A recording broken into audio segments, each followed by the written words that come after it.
Hi guys, it's me Pat and welcome to Miss Pat Vlog.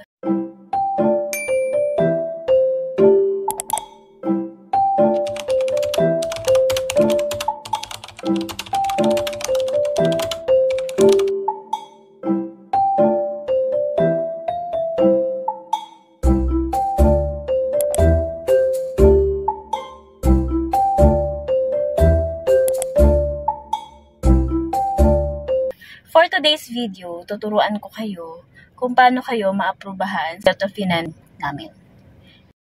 Yes. Financing services, yun po yung mas nag-approve po sa amin dahil Toyota po kami. And in-house po ito at mabilis po ang proseso sa amin.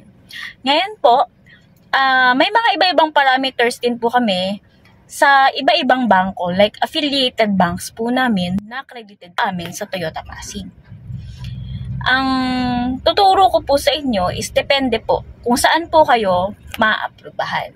Pero focus po tayo kay Toyota Financial Services.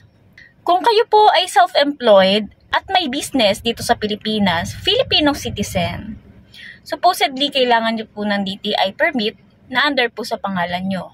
Kung walang DTI permit, pwede na naman po si business permit o barangay permit.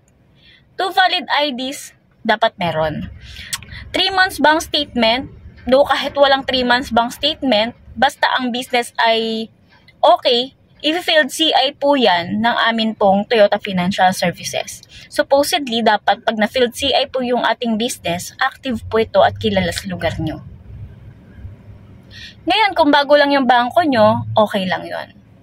Kailangan mapag-open kayo na under sa Metrobank o kaya sa BDO. Kasi yun po yung bangko po na ina-accept kay Toyota Financial Services. Ngayon naman kung kayo naman ay OFW, married po dito, andito po yung asawa po ay alaki, pwede pong ma-releasean kayo ng unit kahit wala kayo dito. Kailangan lang po makapag-provide kayo ng contract na latest. Kung kayo naman ay seaman, kailangan may details po ako ng crewing manager nyo. Name and contact number po. Dapat meron din pong passport. Kung kayo naman ay uuwi dito, dapat may latest po tayo na return ticket na papunta at pabalik po ng bansa. Kung ipapangalan naman po dito sa wife sa Pilipinas, pwede na po yun. 3 months latest remittance po na ipinapadala nyo po sa asawa nyo po. Ngayon po, kung kayo naman po ay employed, minsan po hindi na po ito kinakailangan ng field CI.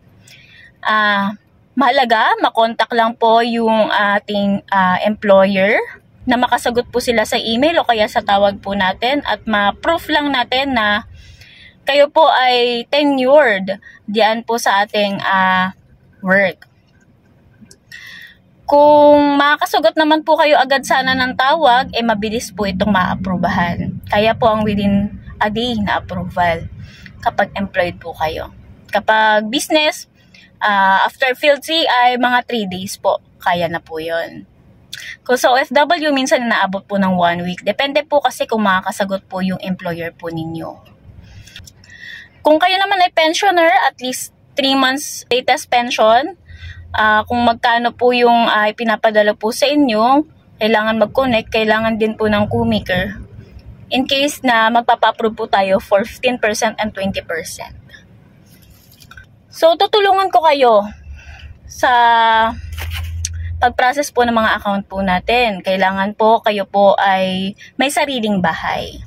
Kung hindi man po sariling bahay, at least pagmamayari po ito ng pamilya ninyo.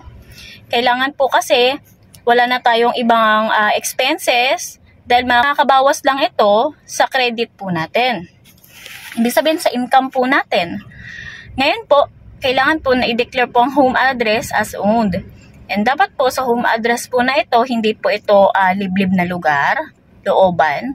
O kaya ay dapat po ito ay meron pong sariling parking o garahe. Kung wala naman pong sariling parking o garahe, hanap po kayo na malapit po sa inyo. At least 3 minutes away na hindi naman po dapat street parking yung pagpaparkingan po ninyo. Kahit pay parking, at least meron po kayong maipe-present na lease contract sa parking na yun. Pero madali lang naman po ang diskarte dito. Basta po matawagan ko po kayo ng agad kung halimbawa pong mag-a-apply po kayo. Tuturuan ko naman po kayo. And dito naman sa income po natin, dapat po ang income po natin 3 months ng monthly payment po. At least sabihin natin ang monthly payment is 18,000. Dapat mga 60,000 po yung income po ninyo kada buwan. Combine po yun with the co-maker.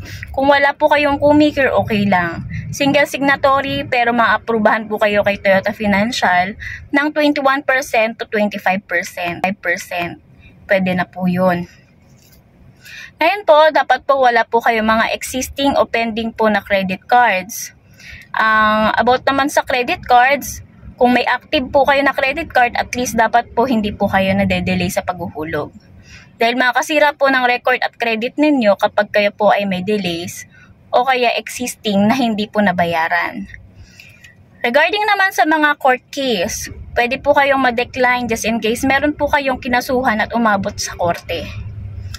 Possible po yun. Dahil kahit na kayo po ay yung mismong nagreklamo at kayo po yung nanalo doon sa korte, may mga ipepresent pa rin po tayo mga documents dito at mahirap po mapa-aprubahan pag may court case. Kailangan po wala po kayong court case.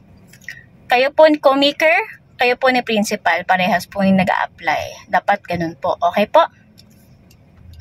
Ngayon po, dapat po